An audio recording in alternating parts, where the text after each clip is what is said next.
So magandang araw sa inyo mga boss. So nagawa tayo ng diagram ng mga boss ng horn. So high and low na horn at saka ginamitan natin ng interrupter relay. So kung relay lang, so normal lang yung mga boss tunog.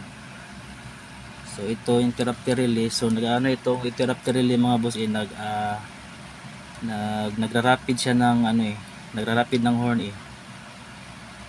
parang alternate na ganun. So magra-rapid itong dalawang horn. So ang pagka-connect dito mga boss ay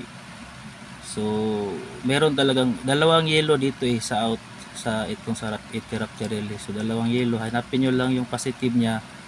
So lagay din nyo sa positive ng horn. So positive ng horn, so yung dalawa yung horn kasi.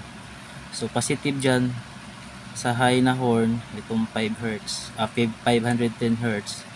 So positive dyan. So positive din dito sa low na horn kasi dalawang horn kasi ito city high and low. So positive dyan, so positive din dito. So parallel lang mga boss. Tapos negative din dito. So parallel. So dalawang yellow dito, so may positive dito at saka may negative. So hanapin nyo lang yung positive sa dalawang yellow kasi parehong kulay yellow. So may positive dyan at saka may negative. So yung positive mga boss, dito nyo ikabit sa positive ng horn. At saka ipaparallel nyo yung positive sa horn dito sa high na horn, sa low na horn positive, parallel lang. At saka yung negative parallel lang din. At saka dito yung may kulay mga boss sa end nya. So red wire, ito yung positive na wire. So black wire, ito yung negative. So ito yung negative mga boss, tap nyo lang ito sa chassis ground or sa metal entire kasi yung ground kasi mga boss, yung lalaki yun sa battery, yung malaki, ito yung ground, ito yung black, ito yung negative. So ito yung lalaki, yung negative. So itong positive, so dito tayo maglagay ng switch sa positive. So push button switch. So pag on nyo dito, magbibigay itong battery. So same lang sila mga boss ng negative at saka ng chassis ground kasi ito naka-connect ito sa sa chassis ground Tapos kahit itong battery na operated na battery sa nyo, sa sasakyan o sa motorsiklo, malapit ito sa ground, naka-connect agad ito sa ground. At saka ito malayo inyong nilagyan sa interrupter relay, basta't may ground mga boss, connection yan naka-connect yan kahit sa manubela o sa mga basta't may ground, naka-connect yan. So i-bolt nyo lang ito, i-connect nyo sa ground, chassis ground. So same lang sila, naka-connect sila kahit malayo. So, kasi pag wire nyo ang ilagay nyo dito mga boss, malayo yung battery, tapos gumamit lang kayo ng wire na para connect sa battery, malayo yung wire, mataas yung gagamitin ng wire. So connect nyo lang sa chassis, connection sila sa chassis ground at sa battery. So connect ito sa chassis ground. So ito yung positive, gamitan ng push button switch. So sa dulo ng push button switch, positive siya sa battery. Yun, pag on yung sa push button switch mga boss, on off kasi ito. Pag on yung mabibigyan ng positive, tapos ito nakakonik lagi sa ground. Pag on yung sa positive, sa switch mga boss, dadaan itong positive na kuryente patungo sa interrupter relay. At saka ito yung magtutunog mga boss ng ito yung interrupter relay, ito yung mag-interrupt na parang may sa loob, ilalim na relay na mag-alternate siya papapapapap, tapos tutunog itong dalawa. So ayan, kasi high and low kasi ito 510 Hz at saka 14 Hz.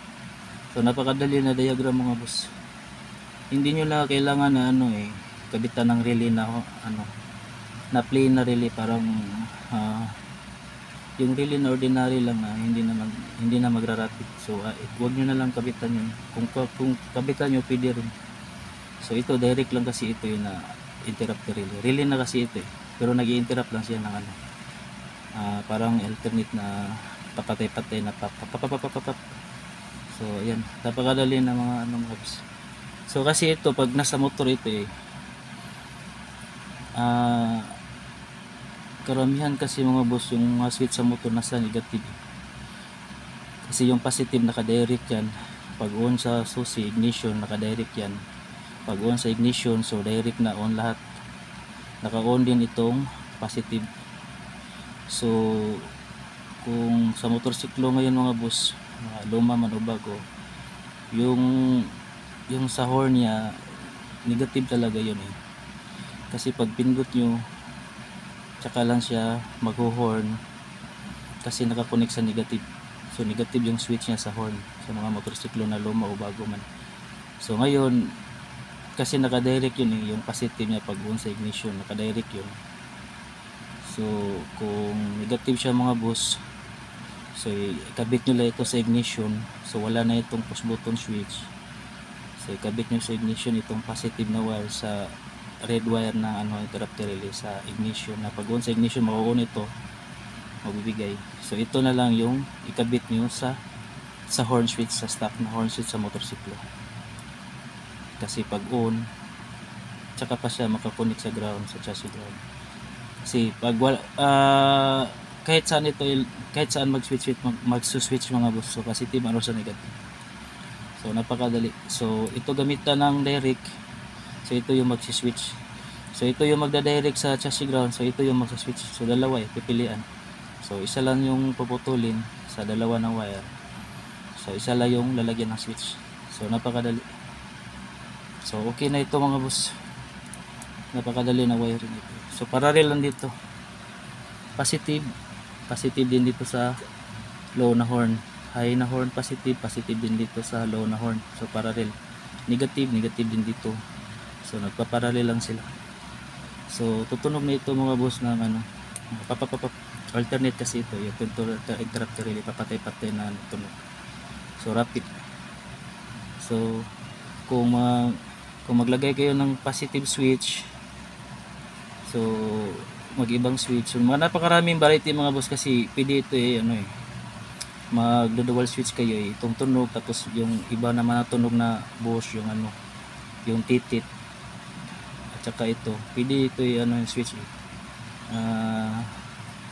yung toggle na switch na double throw, double pull yung gagamitin, single pull, double throw.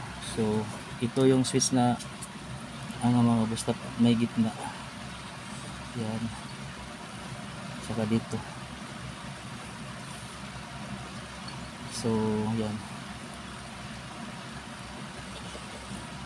So kung alin nyo magdalalawang horn mga boss, so dito ibang horn, dito snail horn tail. Yan, snail horn. Yan. So positive dyan, at saka negative dito. Yan, at saka ito ibang horn, ito circle. So positive at saka negative. So yan mga boss, same lang sila. So ito mga boss, itong gitna, ito yung main. So kubali pag nasa-switch siya dito, ito yung nakakontak, ito yung positive. Yun, ito kukunik ito sa battery. Yan, pag ito nakakontak mga boss, silang dalawa nagkontak, so ito yung tutunog. Tapos i-switch mo sa kabila, ito dalawang contact, dalawa dito sa kabila, ito yung tutunog. So yan. So dual horn ito mga boss, kasi yung ginagamitan ng switch. Kaya ito rin ang mangyayari pag mag-dual horn kayo mga boss. So pwede din magdo-dual horn kayo sa negative at saka positive. So pumili lang kayo dito na magdo-dual horn sa positive man o sa negative wire. So kung ito yung interrupter relay mga boss, lalagyan ng dual horn. So dito yung talaga, ito talaga yung dito tayo magtatap, silbi dito magtatap mga boss sa positive. Kasi pag ito pag na-connect sila dito, so ito lang yung tutunog. Yan, na-connect yan. So ito yung tutunog. So ngayon, pag connect dito, putol naman siya dito. Pag naputol siya dito, ito yung tutunog. Pag na-switch nyo, so lipat siya dito, ito yung tutunog. Hindi na ito tutunog, hindi na masabay. Kasi nagpalit na ng switch. So ayan, dito tayo mag ano mga boss, putol, mag connect pag ano, magdo dual horn tayo. So napakadali mga boss.